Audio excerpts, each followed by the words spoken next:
Bonjour à toutes et à tous, on se retrouve sur le circuit de Mandalika. Je suis en compagnie d'Audrey Boutry qui m'accompagne pour ce week-end. On est sur le départ, hein. Regardez, le paddock est en train d'être vidé. Direction l'Australie dans 15 jours, mais on va revenir sur ce Grand Prix d'Indonésie avec l'actu du jour, c'est la blessure de Marc Marquez. Il l'a échappé belle, ça aurait pu se passer la semaine dernière et heureusement pour lui, il a ravi le titre avant. On va revenir sur ce qui s'est passé. Qu'est-ce qui s'est passé au vrai? Marco Bezzecchi l'accroche dans le premier tour du Grand Prix. Et en effet, la chute est quand même très violente. Et il s'est fait mal à l'épaule droite.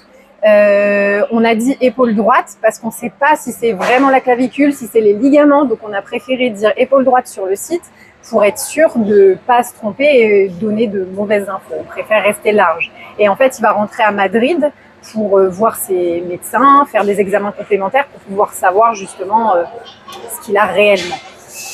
C'est vrai que tu fais bien de le mentionner. On a discuté brièvement là, juste il y a quelques minutes avec quelqu'un de chez Ducati qui nous disait que c'était plutôt effectivement les ligaments. Donc c'est bien ou pas bien parce que souvent on préfère une fracture parce que c'est plus facile à se consolider.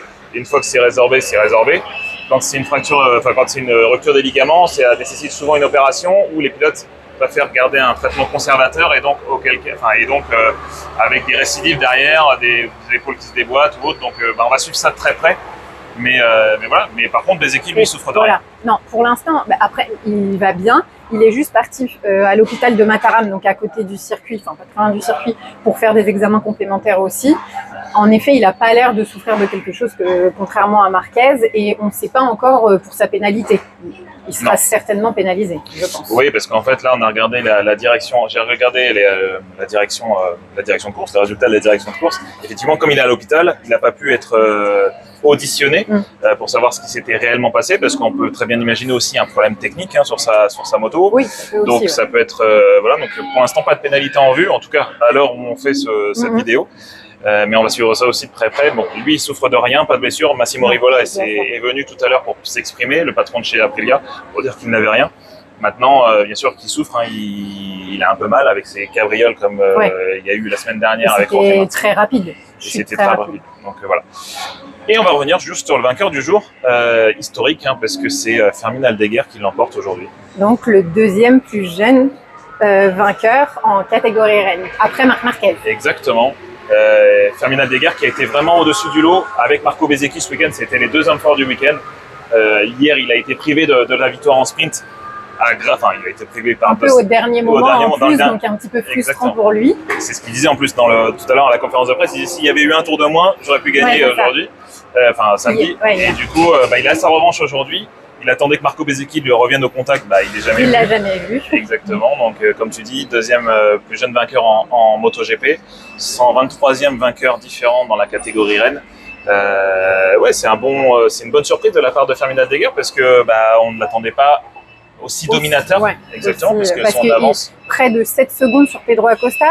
Exactement. Donc il a vraiment dominé les débats et surtout il a été, comme le dit Alex Marquez, son coéquipier qui a terminé 3e, il a fait vraiment la différence. Un style de pilotage très particulier, très coulé, et ça lui a permis d'utiliser le soft durant le week-end. Pas de glisse, beaucoup de motricité. Ça a été, comme disait Pecco Bagnaia, la référence à ce niveau-là. Donc on est content de Fermín Aldeguer, ça change un petit peu, donc d'avoir un podium totalement. Le podium était assez différent. Un podium inédit. Quand même de Ducati, mais quand même différent. Et Pecco Bagnaia, on peut quand même en dire un mot. Vas-y. Week-end très compliqué, même catastrophique, mais il a pas vraiment d'explication encore une fois à donner. Il se réfère vachement à Ducati et à Gigi Dall'Igna en disant que lui il peut pas nous donner d'infos, que si on a envie d'en avoir il faut leur demander à eux, sauf qu'ils ne répondent pas. Donc on n'a pas réellement... Non, on n'a pas d'explication et c'est vrai que comme on le disait hier dans le débrief de samedi, c'est compliqué de comprendre à travers les propos ce qui se passe du côté de chez Ducati, avec quelle moto ils roulent.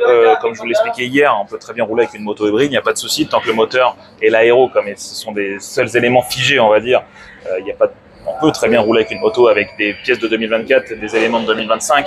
Alors certains disent que le châssis 2025 n'accueille pas le moteur 2024.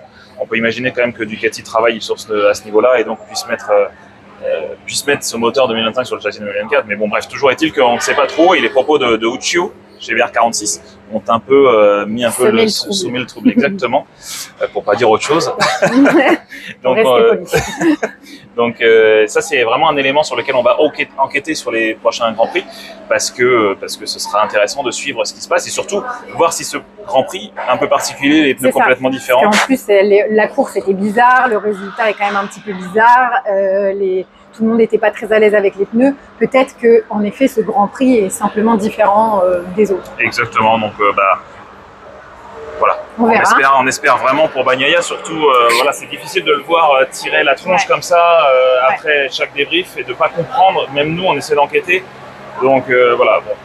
On va pas revenir sur les rumeurs juste du fait qu'il aurait roulé illégalement avec une GP24 lors du Grand Prix du Japon. Je n'y crois pas. C'est pas dans l'intérêt de Ducati, c'est pas dans l'intérêt du team, ça reste le meilleur constructeur aujourd'hui en MotoGP. Oui. Donc jouer avec ce genre pour moi, ça n'a pas de sens du tout.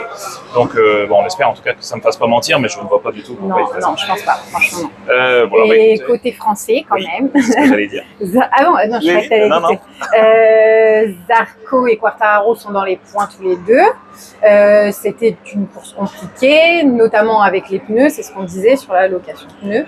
Mais ils étaient plutôt tous les deux dans un bon mood, quoi, plutôt satisfaits. Ils ont espoir pour l'Australie de se dire que voilà, ça sera encore différent. Voilà, c'était plutôt positif. Donc, je les ai trouvés plutôt positifs. Oui, après c'est vrai que alors.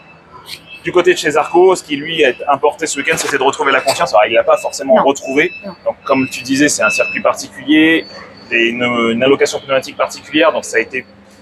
Alors, il ne dit pas que c'est un Grand Prix à oublier. Il y a du positif, il y a des choses à prendre, des infos à prendre.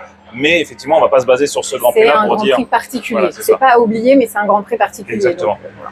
Et après, pour ce qui est de Quartararo, alors lui, on se souvient, en début de week-end, il partait avec de bons espoirs, mais en fait, ça ne s'est pas concrétisé en course. Mais encore une fois, il se base vachement sur les pneus, quoi. Et il voit aussi que Rins était bien, donc il voit quand même un peu d'espoir. Pas d'espoir sur la suite, mais il est quand même positif un petit peu sur ce qui s'est passé. Exactement, il n'est pas non plus dépité, quoi. Non, d'une façon générale, les pilotes Yamaha se sont montrés tout le week-end, que ce soit Miller, Oliveira, Quartararo et Rins. Donc Rins qui fait d'ailleurs son meilleur résultat en qualification, donc c'est plutôt prometteur pour la suite, mais comme tu dis, circuit particulier et je commence à avoir mal au bras. Voilà, donc on va... C'est le moment de dire au revoir. On va s'arrêter là. Merci beaucoup pour les commentaires, le soutien en dessous de la vidéo. Et ça nous donne du courage pour la suite. Et puis on essaiera de faire aussi bien, voire mieux, lors du Grand Prix d'Australie qui aura lieu dans 15 jours. Pendant ce temps, les motos vont être chargées, sont déjà chargées d'ailleurs. Oui, et ensuite, direction l'Australie pour le premier des 4 derniers rendez-vous de la saison. Voilà, allez, à bientôt. Bonne soirée, ciao.